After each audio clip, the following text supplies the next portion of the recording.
Treasure Island by Robert Louis Stevenson. Softly narrated by Jason Thomas. This audio recording is subject to copyright 2023. Chapter 30 on parole. I was wakened. Indeed, we were all wakened, for I could see even the sentinel shake himself together from where he had fallen against the doorpost by a clear, hearty voice hailing us from the margin of the wood. "Blockhouse, ahoy!" it cried. "Here's the doctor." And the doctor it was. Although I was glad to hear the sound, yet my gladness was not without admixture.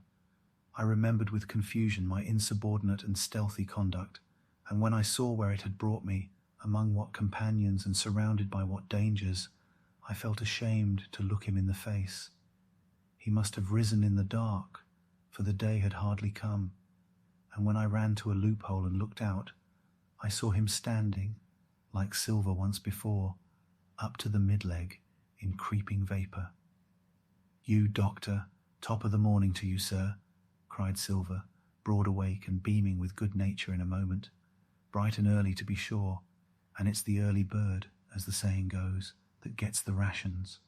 George, shake up your timbers, son, and help Dr. Livesey over the ship's side. All are doing well. Your patience was all well and merry." So he pattered on, standing on the hilltop with his crutch under his elbow and one hand upon the side of the log-house, quite the old John in voice, manner, and expression. "We've quite a surprise for you too, sir," he continued. "We've a little stranger here. He, a new boarder and lodger, sir, and looking fit and taut as a fiddle. Slept like a supercargo, he did, right alongside of John, stem to stem we was, all night." Dr. Livesey was by this time across the stockade and pretty near the cook, and I could hear the alteration in his voice as he said, "Not Jim?" "The very same Jim as ever was," says Silver. The doctor stopped outright, although he did not speak, and it was some seconds before he seemed able to move on. "Well, well," he said at last, "duty first and pleasure afterwards, as you might have said yourself, Silver. Let us overhaul these patients of yours." A moment afterwards he had entered the blockhouse, and with one grim nod to me proceeded with his work among the sick.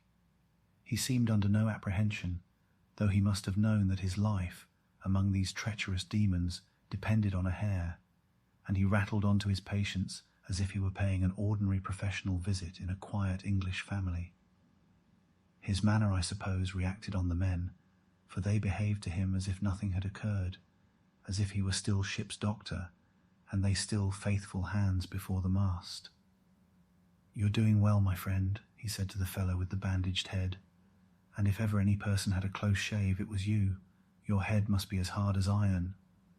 Well, George, how goes it? You're a pretty colour, certainly. Why, your liver man is upside down. Did you take that medicine? Did he take that medicine, men?" Aye, sir, he took it, sure enough," returned Morgan. "Because, you see, since I am mutineer's doctor, or prison doctor, as I prefer to call it," says Dr. Livesey in his pleasantest way, "I make it a point of honour not to lose a man for King George, God bless him, and the gallows." The rogues looked at each other, but swallowed the home thrust in silence. "Dick don't feel well, sir," said one. "Don't he?" replied the doctor. "Well, step up here, Dick, and let me see your tongue. No, I should be surprised if he did. The man's tongue is fit to frighten the French. Another fever." "Ah, there," said Morgan, "that comed of spiling Bibles." "That comes, as you call it, of being arrant asses," retorted the doctor, "and not having sense enough to know honest air from poison, and the dry land from a vile, pestiferous slough. I think it most probable, though of course it's only an opinion, that you'll all have the deuce to pay before you get that malaria out of your systems. Camp in a bog, would you? Silver, I'm surprised at you. You're less of a fool than many. Take you all round, but you don't appear to me to have the rudiments of a notion of the rules of health. Well," he added, after he had dosed them round and they had taken his prescriptions with really laughable humility, more like charity school children than blood-guilty mutineers and pirates, "well, that's done for today, and now I should wish to have a talk with that boy, please." And he nodded his head in my direction carelessly.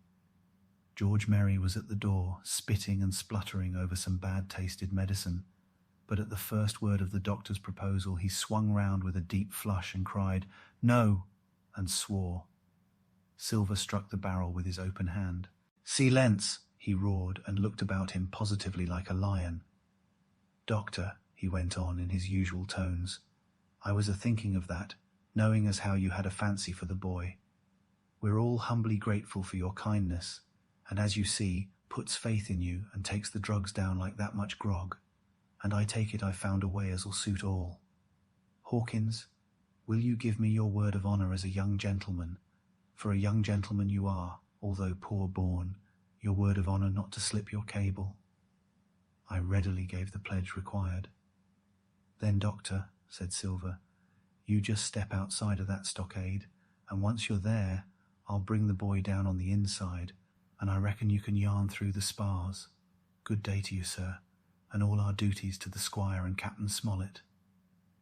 The explosion of disapproval, which nothing but Silver's black looks had restrained, broke out immediately the doctor had left the house. Silver was roundly accused of playing double, of trying to make a separate peace for himself, of sacrificing the interests of his accomplices and victims, and, in one word, of the identical, exact thing that he was doing. It seemed to me so obvious in this case that I could not imagine how he was to turn their anger. But he was twice the man the rest were, and his last night's victory had given him a huge preponderance on their minds. He called them all the fools and dolts you can imagine, said it was necessary I should talk to the doctor, fluttered the chart in their faces, asked them if they could afford to break the treaty the very day they were bound a treasure hunting.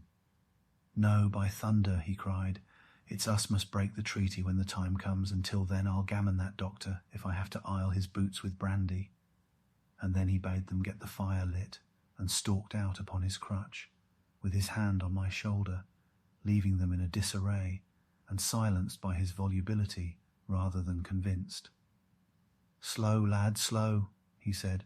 "They might round upon us in a twinkle of an eye if we was seen to hurry."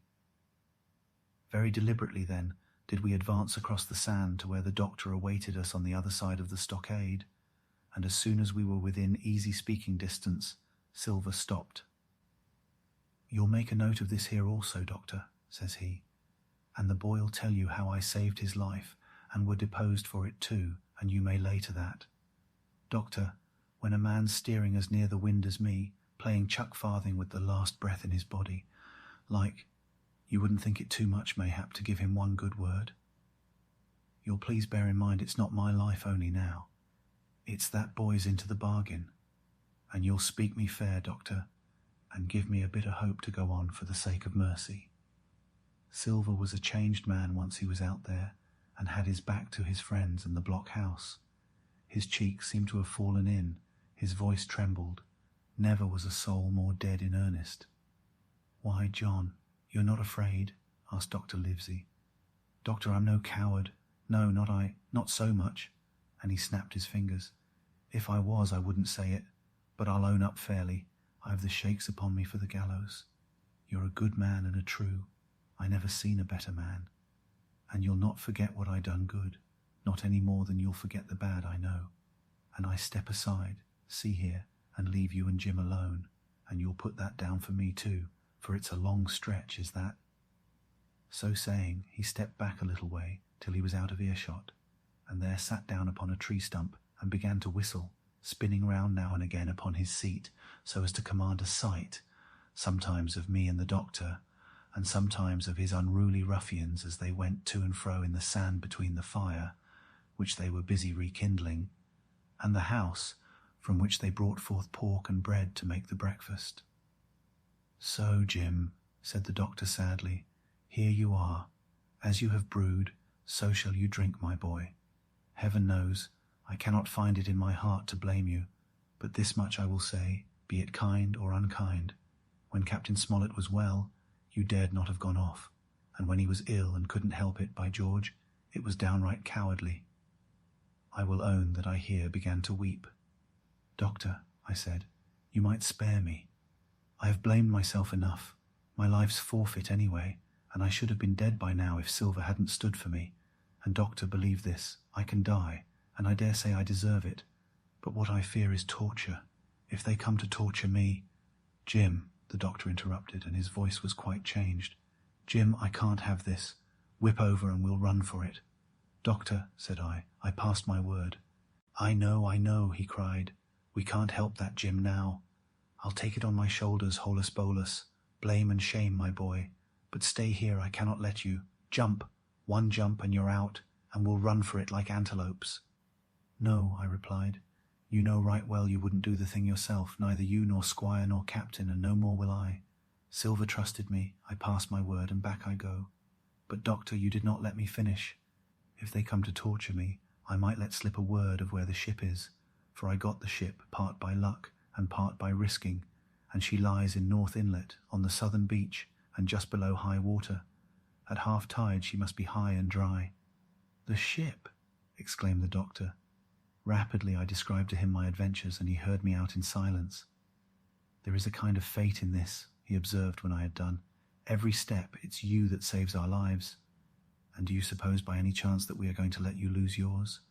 That would be a poor return, my boy. You found out the plot. You found Ben Gunn, the best deed that ever you did, or will do, though you live to 90. Oh, by Jupiter, and talking of Ben Gunn, why, this is the mischief in person. Silver," he cried. "Silver, I'll give you a piece of advice," he continued as the cook drew near again. "Don't you be in any great hurry after that treasure." "Why, sir, I do my possible, which that ain't," said Silver.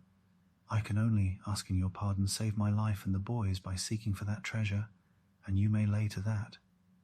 "Well, Silver," replied the doctor, "if that is so, I'll go one step further. Look out for squalls when you find it." "Sir," said Silver, "as between man and man, that's too much and too little. What you're after, why you left the blockhouse, why you given me that there chart, I don't know now, do I? And yet I done your bidding with my eyes shut, and never a word of hope. But no, this here's too much. If you won't tell me what you mean plain out, just say so, and I'll leave the helm." "No," said the doctor musingly. "I've no right to say more. It's not my secret, you see, Silver, or I give you my word I'd tell it you.